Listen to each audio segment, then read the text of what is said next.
ஐயோ ஈஸ்வரி ஈஸ்வரி இங்க பாருமா. ஐயோ என்னம்மா அது? ஈஸ்வரி ஈஸ்வரி ரோகமா ரோகமா சீக்கிரம் வாமா. ஈஸ்வரி மாடிப்படியில இருந்து கீழே விழுந்துருச்சு. ஈஸ்வரி ஆம்புலன்ஸுக்கு போன் பண்ணுமா. ஈஸ்வரி கண்ணை திறந்து பாருமா. இந்த அண்ணனை பாருமா. ஈஸ்வரி ஈஸ்வரி சீக்கிரம் போன் பண்ணு.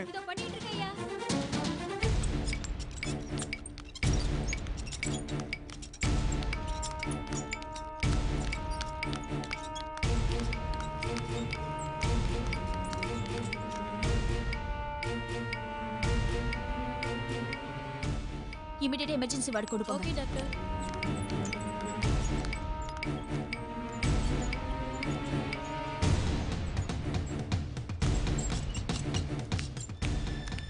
நீங்க இங்கே வெயிட் பண்ணுங்க சார். ஜெயா ஆக்சிஜன் ரெடி பண்ணுங்க. Okay doctor.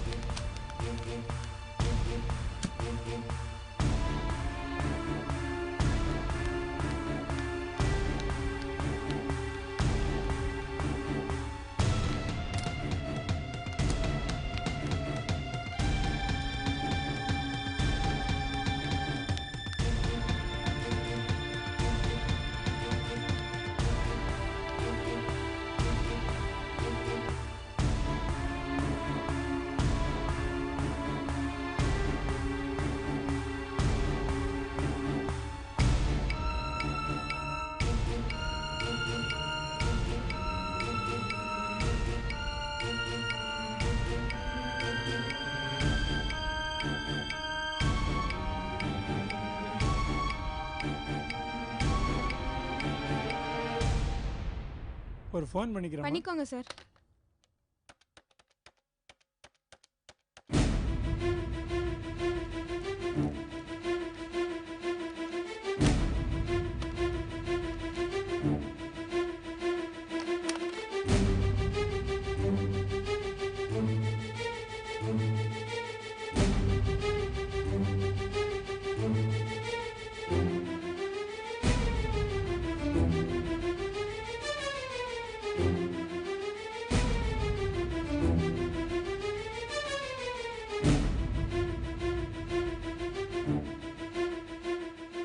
ஹலோ எஸ் என்ன நம்பர்?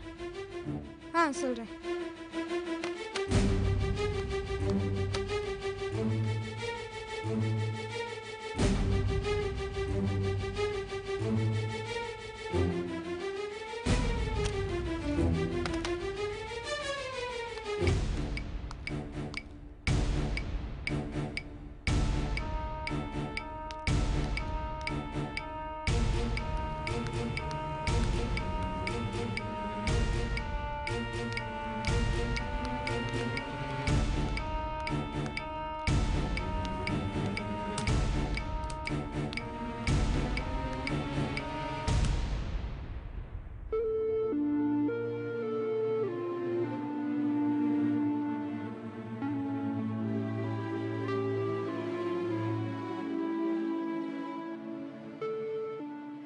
பேஷண்ட் உயிருக்கு ஒன்றும் ஆபத்து இல்லை.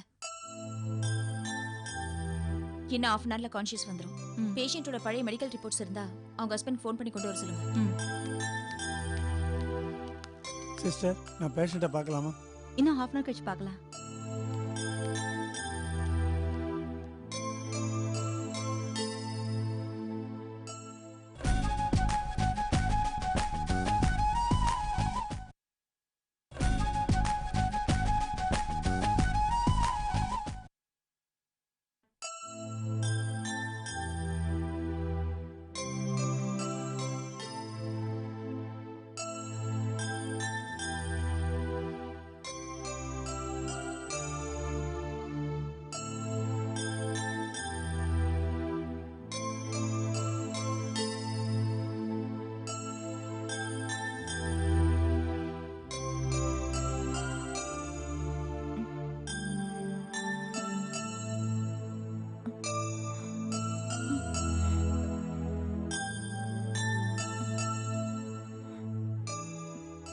ஈஸ்வரி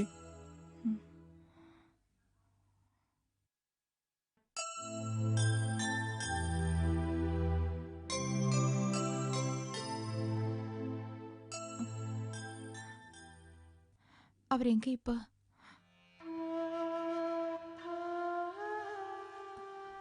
அவர் யமுனாவை சமாதானப்படுத்தி கூட்டிட்டு வந்துட்டாரா? ஸ்ட்ரெயின் பண்ணிக்காதம்மா. அவர் இன்னும் இங்க வரலையா? யமுனாவை பார்க்கலையா? ஃபோன் பண்ணம்மா, எங்கேஜாவே இருக்கு. உனக்கு ட்ரீட்மெண்ட் கொடுத்தது யமுனா தான். அவன் முகத்தில் இருக்கிற கோபத்தை பார்த்தா அவன் இன்னும் சிவசங்கரனை மீட் பண்ணலன்னு தோணுது. எங்க போயிருப்பாரு? வந்துடுவாம்மா. யமுனாவை தேடி அவன் வீட்டுக்கு போயிருப்பான். ஆனால் யமுனா இங்கே இருக்கா. நிச்சயம் சங்கரன் யமுனாவுக்கு கால் பண்ணுவான். அவர் ஃபோன் நம்பர்னு தெரிஞ்சாதான் அவ உடனே ஃபோனை கட் பண்ணிடுறாளே. அது அவன் மேலே உள்ள கோபம் தான்மா. ஆனால் ஒரு டாக்டருங்கிற முறையில் உனக்கு ட்ரீட்மெண்ட் கொடுத்த மாதிரி நீ அடிபட்டு ஆஸ்பத்திரியில் அட்மிட் ஆகிருக்கிறத நிச்சயம் யமுனா சங்கரனுக்கு ஃபோன் பண்ணி சொல்லுவா. அவளே நர்ஸுக்கிட்ட சொல்லி சங்கரனுக்கு ஃபோன் பண்ண சொல்லியிருக்காமா. உன்னோட ஏதோ பழைய மெடிக்கல் ரிப்போர்ட்ஸ் எல்லாம் வேணுமா. ரிசப்ஷனிஸ்டும் சங்கரனுக்கு ட்ரை பண்ணிட்டு இருக்கா. சங்கர் நிச்சயம் வந்துடுவாமா. இல்ல மாமா, நான் அத்தை படத்துக்கு பூ போடும்போது பூ தவறி கீழே விழுந்துருச்சு. அதான் எனக்கு ரொம்ப பயமா இருக்கு மாமா. அப்படியெல்லாம் ஒன்றும் ஆகாதுமா. எல்லாம் நல்லபடியாக நடக்கும். நீ தைரியமா இரு. என்ன, நான் போய் சங்கரனுக்கு ஃபோன் பண்ணிட்டு வந்துடுறேம்மா. தைரியமா இரு.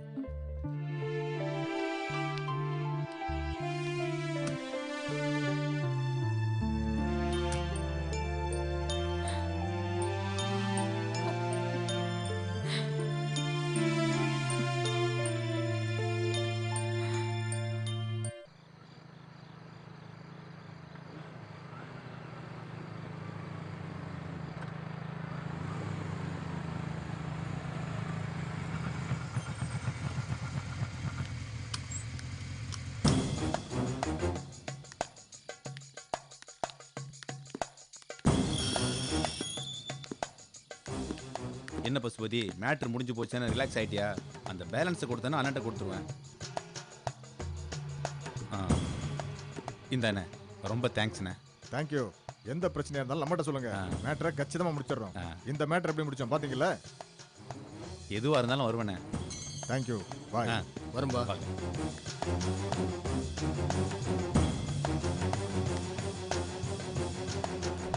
என்ன பசுபதி, ரொம்ப டென்ஷனாக இருக்க? என்ன இருந்தாலும் சொந்த மாமா வச்ச கொன்னுட்டமே மனசு உறுத்துதா? அவன் எனக்கு மாமா இல்லை நாய். பல வருஷம் ஆச்சு. அப்புறம் என்ன, பல வருஷ பழி தீர்ந்து போச்சுன்னு சந்தோஷப்படுறதை விட்டுட்டு கவலைப்பட்டு இருக்க? என் கவலையே வேற. என் மாமன் புதுசா ஒருத்தைய கல்யாணம் பண்ணிட்டு வந்தான்ல, சட்டப்படி அவளுக்கும் சொத்துல பங்கு இருக்கு. ஏதோ கொஞ்சம் போனா பீட ஒழியுமேனு நிம்மதியா இருக்கலாம். ஒருவேளை மொத்த சொத்தையும் அவ சுருட்டிட்டு போயிட்டா?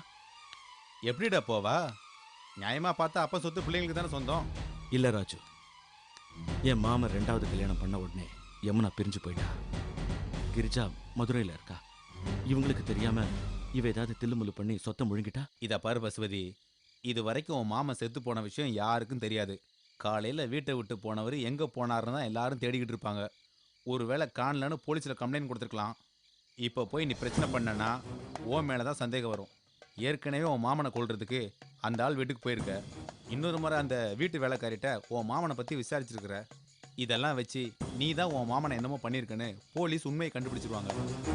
உன் மாமன் செத்து போன விஷயம் போலீஸுக்கு தெரிய எப்படியும் 2-3 மாதம் ஆகிடும். அதுக்கப்புறம் விசாரணை தடையும் எதுவும் கிடைக்கலன்னு ஆக்சிடென்ட்னு ஃபைலை க்ளோஸ் பண்ணிடுவாங்க. அது வரைக்கும் பொறுமையாரு. அதுக்கப்புறம் அந்த பொம்பளை பிரச்சனையை பார்த்துக்கலாம். வேணும்னா அந்த பொம்பளை கதையவே முடிச்சிடலாம். நான் இந்த பிளானை உங்ககிட்ட சொன்னதே நீ மாட்டிக்கிட்டு மறுபடியும் ஜெயிலுக்கு போகக்கூடாதுன்னு தான். இப்போவும் நான் உன் நல்லதுக்கு தான் சொல்கிறேன். நாம் இப்படி ஒரு கொலை பண்ணதை மறந்துட்டு நிம்மதியாக இரு. உணர்ச்சி வசப்பட்டு நீயும் மாட்டி என்னையும் மாட்டி விடாத. நீ சொல்றது ஒரு விதத்தில் உண்மைதான். நான் மாட்டிக்கிட்டு ஜெயிலுக்கு போயிட்டா என் அக்கா பொண்ணுங்களுக்கும் என் அப்பாவுக்கும் யாரும் துணை இல்லாமல் போயிடுவாங்க. நான் அவசரப்பட மாட்டேன். இதாண்டா புத்திசாலித்தனங்கிறது. வா சாப்பிட்டு வரலாம். எனக்கு பசிக்கல, நீ போயிட்டு வா. நீ சாப்பிடலாம் வேண்டாம், எனக்கு கம்பெனி கொடுக்காது. வா வாடா போலாம்.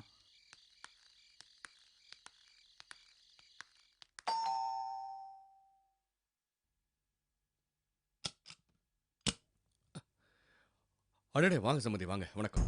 வணக்கம். உட்காருங்க. வாங்கண்ணே, உட்காருங்க. வணக்கம். வணக்கம். உட்காருமா. சிவசங்கர யமுனாவை பத்தி உண்மையெல்லாம் சொல்லி வீட்டுக்கு கூட்டிட்டு வந்துட்டானா? வந்தவொடனே எனக்கு ஃபோன் பண்ண சொல்லியிருந்தேன். ஃபோன் பண்ணல. என்னாச்சு? யமுனா வீட்டுக்கு வந்துட்டாளா? இல்லைம்மா, யமுனாவை கூட்டிகிட்டு வரேன்னு சிவசங்கரம் போனான், இன்னும் வரல. சிவசங்கரம் இன்னும் வரலையாங்கிற கவலை ஒரு பக்கம். இந்த ஒரு பக்கம் ஈஸ்வரி மாடிப்படியிலேருந்து தவறி விழுந்து இப்போ ஆஸ்பத்திரியில் அட்மிட் பண்ணியிருக்கோம். ஐயோ, ஈஸ்வரிக்கு அடிபட்டு ஹாஸ்பிட்டல் அட்மிட் பண்ணிருக்கீங்க? ஆமாம்ப்பா. என்னென்ன ஒரு வார்த்தை ஃபோன் பண்ணி சொல்லக்கூடாதா? என்னங்க, வாங்க போய் நம்ம பார்த்துட்டு வரலாம். வேண்டாம்மா, பதட்டப்படுற மாதிரி ஒன்றும் இல்லை. நம்ம ஆஸ்பத்திரியில் தான் அட்மிட் பண்ணியிருக்கோம். யமுனா நல்ல ட்ரீட்மெண்ட் கொடுக்குறா. ஈஸ்வரி இப்போ நார்மலாக தான் இருக்கு. நான் வேணும்னு ஈஸ்வரிக்கு துணையா நைட் வந்து ஹாஸ்பிட்டல் இருக்கட்டுமா? அதுக்கு ஒன்றும் தேவையில்லைம்மா, நம்ம ஹாஸ்பிட்டல் தானே. என்னதான் யமுனா கோவமாக இருந்தாலும் ஈஸ்வரியை நல்லா கவனிச்சுக்கிறா. பக்கத்திலே ஒரு நர்ஸை போட்டு கவனமாக பார்த்துக்க சொல்லியிருக்கா. என்னோட கவலையெல்லாம் சிவசங்கரம் எங்கே போனாங்கிறது தான்.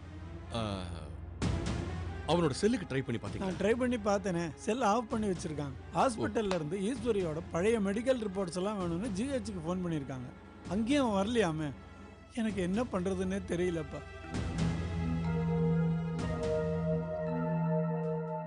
பாவம்ப்பா ஈஸ்வரி, ஏற்கனவே பெத்த பிள்ளைங்களை பிரிஞ்சிருக்கா.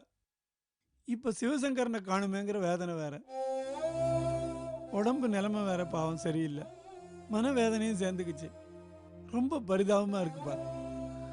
ஒன்றும் கவலைப்படாதீங்க, சிவசங்கரை கண்டிப்பாக வந்துடுவான். எல்லாம் நல்லபடியாக நடக்கும். துர்கா, அண்ணனை குடிக்கிறதுக்கு ஏதாவது கொண்டு வாங்க. சரிங்க அண்ணா. அப்படியே ஈஸ்வரிக்கு ஏதாவது டிஃபன் ரெடி பண்ணி கொடுக்கட்டுமா? வேண்டாம்மா, நான் ஆஸ்பத்திரி கேன்டீன்லேயே அவளுக்கு டிஃபன் வாங்கி கொடுத்துட்டேன். ஓ சரிண்ணே. ஏன் சம்பந்தி, சிவசங்கரன் காலையில் யமுனாவை பார்க்க போறேன்னு சொல்லிட்டு தானே போனான்? ஆமாம்ப்பா, ஆனால் அவன் யமுனாவை பார்த்த மாதிரி தெரியலையே. பார்த்துருந்தா யமுனா முகத்தில் இவ்வளோ கோபம் இருந்திருக்காது. நம்ம வேணா தேன்மொழிக்கு ஃபோன் பண்ணி பார்ப்போமா? அவளுக்கு ஏதாவது தெரிஞ்சிருக்கலாம் இல்லையா? சரி பண்ணுங்க.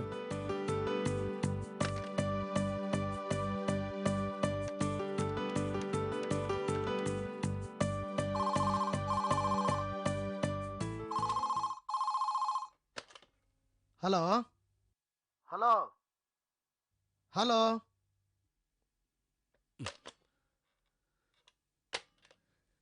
தீவா பேசுறான். அவன்கிட்ட பேசினா கோவப்படுவான்.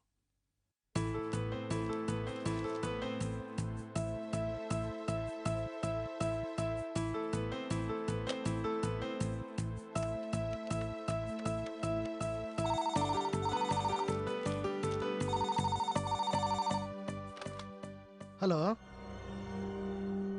ஹலோ ஹலோ ஹலோ, யாருங்க பேசுறது? ஹலோ. சே, நிம்மதியா படிக்க கூட முடியல.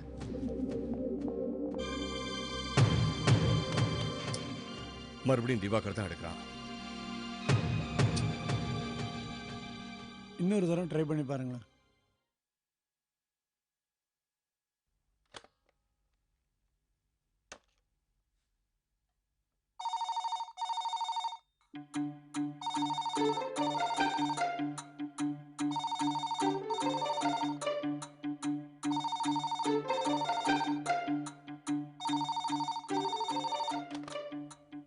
ஹலோ. தேன்மொழி, ஆமா, நீங்க? நான் சந்தானம் பேசுறேம்மா. ஒரு நிமிஷம் இரு, பெரியப்பா உங்ககிட்ட பேசணுங்கிறாரு. தேன்மொழி, சொல்லுங்க பெரியப்பா. சங்கராங்க வந்தானாம்மா? இல்லையே, காலையில யமுனாக்காவை பார்க்க வரதா சொன்னாரு. அப்புறம் யமுனாக்கா திதி கொடுக்கறதுக்காக பீச்சுக்கு போறாங்கன்னு சொன்னேன். அப்போ அக்காவை அங்கேயே போய் பார்க்கறேன்னு சொன்னாரே. பார்க்கல போல இருக்கேம்மா. ஆமா, சிவசங்கரம் உனக்கு ஏதாவது ஃபோன் பண்ணானாம்மா? இல்லையே பெரியப்பா. அப்பா நம்மளோட ஃபேமிலி போட்டோ காமிச்சதும் இனிமே எந்த பிரச்சனையும் இருக்காது, நம்ம குடும்பம் ஒன்னா சரி போகுதுன்னு நினைச்சேன். ஏன் தான் இப்படி தடங்களா இருக்குன்னு தெரியலையே பெரியப்பா. சரி, அம்மா நல்லா இருக்காங்களா? அம்மா, யமுனா இன்னும் வீட்டுக்கு வரலையாம்மா? இல்ல, அம்மா நல்லா இருக்காங்களான்னு கேட்டனே. அம்மா, ஈஸ்வரிய ஹாஸ்பிட்டல் அட்மிட் பண்ணியிருக்கோம்மா. பெரியப்பா, பயப்படுற மாதிரி ஒன்றும் இல்லைம்மா. பாட்டி படத்துக்கு பூ வைக்கும்போது கால் தவறி படிக்கட்டுலேருந்து கீழே விழுந்துட்டா. நம்ம ஹாஸ்பிட்டலில் தான் அட்மிட் பண்ணியிருக்கோம். நான் பார்த்துக்கிறேம்மா. பெரியப்பா, யமுனாக்கா வந்ததும் நான் வேணா சொல்லிட்டு வந்துட்டுமா? வேண்டாம்மா, அது இன்னொரு புது பிரச்சனையை உண்டாக்கும். நான் பார்த்துக்கிறேன், நீ தைரியமா இரு. ஆ சரிங்க, சொல்லிடுறேன்.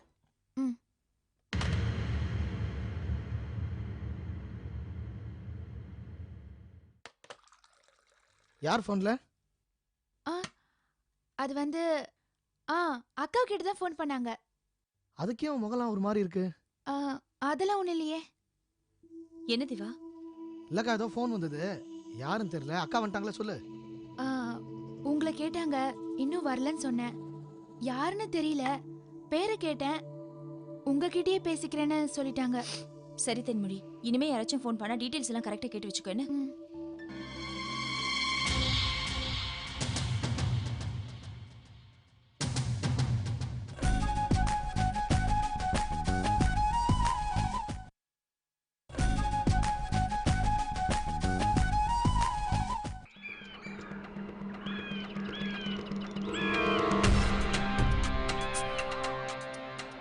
நமக்கு தகவல் சொன்னது யாரு? ஐயா நான் தான் ஐயா. ஆ, நான் இந்த பக்கமா போகும்போது கார் அனாதையா கிடந்துச்சு. ஓஹோ.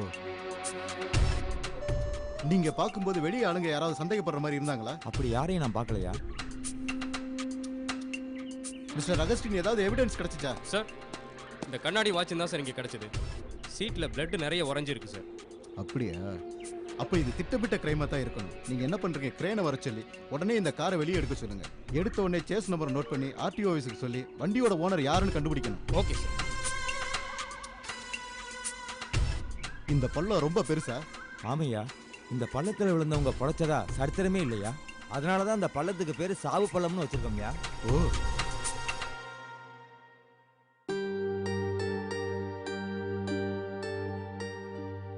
பல்ஸ் எல்லாம் நார்மலா தான் இருக்கு. லோ பிரஷர் இருந்தா மயக்கம் வரும். உங்களுக்கு லோ பிரஷர் இருக்கா? தெரியல டாக்டர், ஆனா எனக்கு அடிக்கடி மயக்கம் வரும். அடிக்கடி வருமா?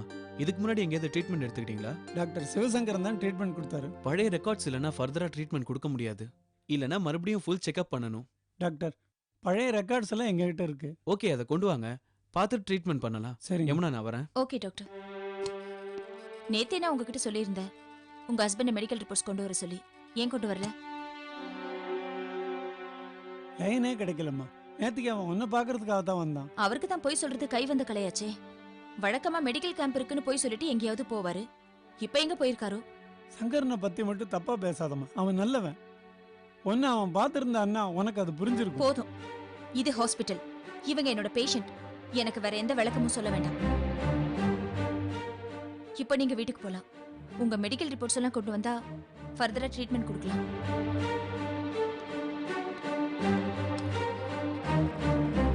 மாமா, எனக்கு ரொம்ப பயமா இருக்கு. நேத்திக்கு போனவர் இன்னும் வரலையே. நீ பயப்படுற மாதிரி எதுவும் நடக்காதம்மா. சங்கரன் வந்துருவான். ஆமா, உன் ரிப்போர்ட்ஸ் எல்லாம் எங்க வச்சிருக்க? வீட்டில தான் இருக்கு. சரி வா, வீட்டுக்கு போய் ரிப்போர்ட்ஸ் எல்லாம் எடுத்துட்டு நாளைக்கு வந்து யமுனாவை பார்க்கலாம். வாம்மா. யமுனா இப்படி பேசுறாளேன்னு ஃபீல் பண்ணாத. கூடிய சீக்கிரம் அவளுக்கு உண்மை தெரிஞ்சா எல்லாம் சரியா போயிடும். யமுனா இப்படி பேசுறதுல எனக்கு எந்த வருத்தமும் இல்ல மாமா. அவ நிலைமையில யார் இருந்தாலும் இப்படிதான் பேசியிருப்பாங்க. என்னோட கவலை எல்லாம் அவரை பத்தி தான். ஏதாவது தவிர்க்க முடியாத முக்கியமான வேலையா போயிருப்பான். கண்டிப்பா வந்துருவாம்மா. வாமா போலாம். பார்த்து ஜாக்கிரதையா இறங்கு.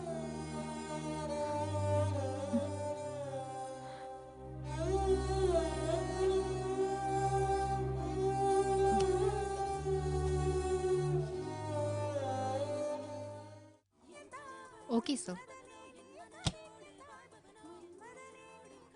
சார், டிவிடி பிளேயர் இருக்கா? இருக்கு மேடம், அங்க இருக்கு, வாங்க பார்க்கலாம். Excuse me sir.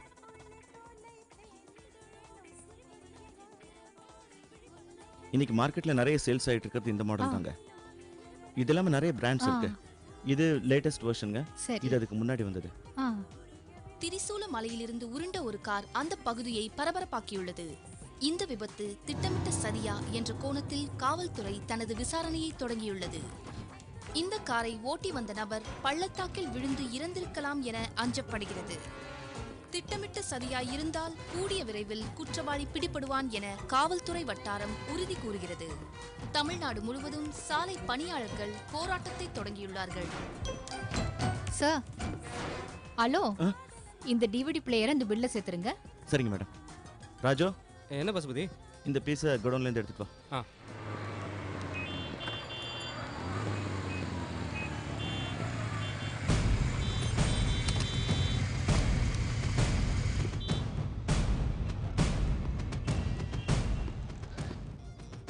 Twin plate சிஸ்டம்ங்க. ஓ அப்படியா?